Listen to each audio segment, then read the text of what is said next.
Hi, friends. I am sorry to share that this morning, Miles crossed the Rainbow Bridge. The occasion is devastating, but it didn't occur out of the blue. There was time enough to know and prepare, at least to the extent that time enough is ever really enough.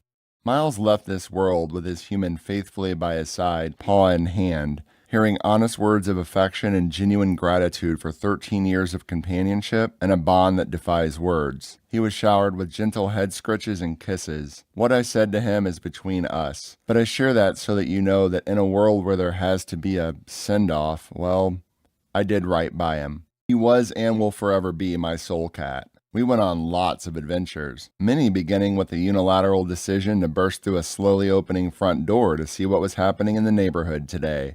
Eventually, I just got a place with a balcony so he could sleep outdoors, and we traveled.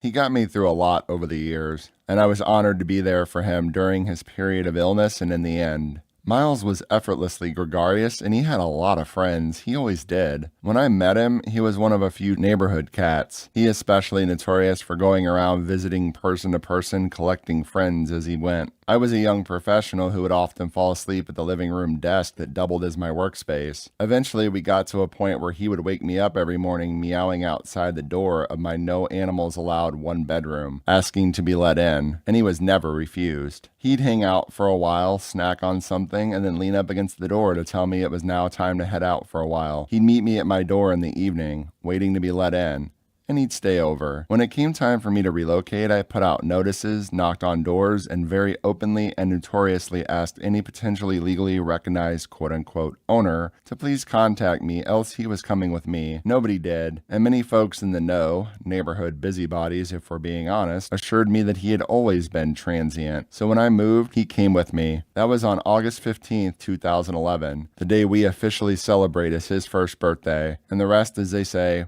was history. Miles had a lot of stream and channel friends too. Some of you watched him grow up, fed him endless treats with channel points, which he thoroughly enjoyed. And folks, I'm just so glad that you got to know him. Miles was always larger than life. He had a huge personality, was very expressive, boundlessly resilient and relentless, charming and loving. He purred easily, and I only ever heard him hiss at a human twice, and in both instances, they bloody well deserved it. I was his human, make no mistake. But he was never exclusively mine, and I never thought of him that way. I met him as a neighborhood cat, and he was always everyone's cat. He always deserved to be shared with the world, and it brought me real joy and now, admittedly, some comfort to know that you all felt the same way. I wish there had been more time, and I can't think of a world without him. Frankly, so much of this hasn't really settled in yet, but I do know right now that Earth is a less loving, purrful place in his passing. I sure will miss him. I love you, Miles.